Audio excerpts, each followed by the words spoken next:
بسم اللہ الرحمن الرحیم۔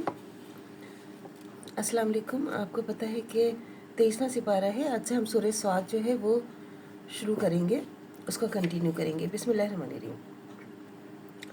صاد، قرآن کی قسم ہے جو نصیحت دینے والا ہے، تم حق پر ہو 1، لیکن کافر لوگ غرور اور مخالفت میں ہیں 2، اور ہم نے ان سے پہلے بہت سی امتوں کو ہلاک کر ڈالا ہے تو وہ فریاد کرنے لگے اور وہ رہائی کا وقت نہیں تھا 3، اور انہوں نے تعجب کیا انہی میں سے ان کے پاس ایک ڈرانے والا آیا اور کافروں نے کہا یہ تو جادوگر ہے، جھوٹا ہے 4۔ کیا اس نے اتنے معبودوں میں ایک ہی معبود بنا دیا؟ یہ بات تو عجیب سی ہے 5۔ تو ان میں جو بڑے لوگ تھے اٹھ کھڑے ہوئے اور کہا چلو اپنے معبودوں پر قائم رہو، بلا شبہ یہ تجویز تمہاری مراد ہے 6۔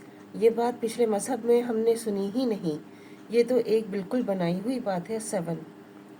کیا ہم سب میں سے اس ہی پر نصیحت اترتی ہے؟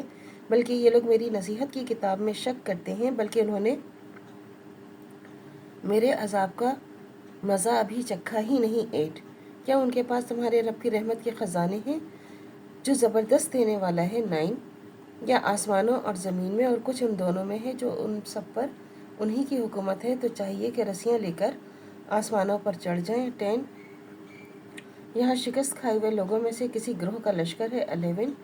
ان سے پہلے نوح علیہ السلام کی قوم اور عاد کی قوم اور میخوں والے فرعون کی قوم کو جھٹلا چکے ہیں 12۔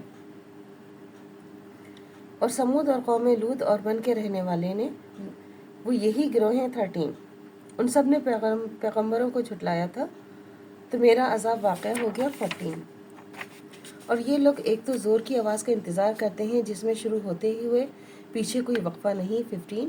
اور یہ لوگ کہتے ہیں کہ اے ہمارے رب ہمارا حصہ ہم کو حساب کے دن سے پہلے ہی دے دے 16۔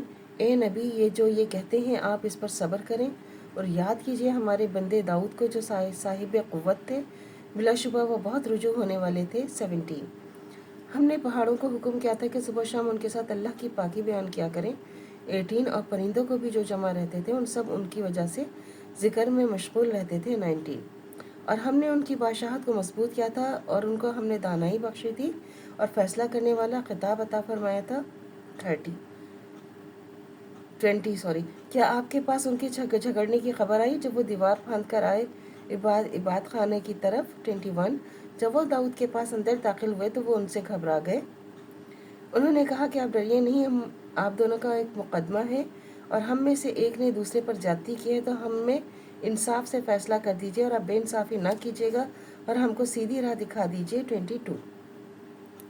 یہ میرا بھائی ہے، اس کے پاس 99 دمبیاں ہیں اور میرے پاس ایک دمبی ہے، تو یہ کہتا ہے یہ بھی مجھے دے دو، گفتگو میں مجھ کو تبادہ ہے 23۔ داؤد نے کہا بے شک وہ تم پر ظلم کرتا ہے جو تیری دمبی مانگتا ہے، اپنی دمبیوں میں ملا لے، اور اکثر شریک ایک دوسرے پر زیادتی کرتے ہیں، مگر جو لوگ ایمان لائے اور نیک عمل کرتے ہیں اور ایسے لوگ بہت کم ہیں۔ اور داؤد نے خیال کیا اس واقعے سے ہم نے ان کو آزمائے ہیں، تو انہوں نے اپنے رب سے مغفرت مانگی اور سجدے میں گر پڑے اور اللہ کی طرف رجوع ہوئے 24۔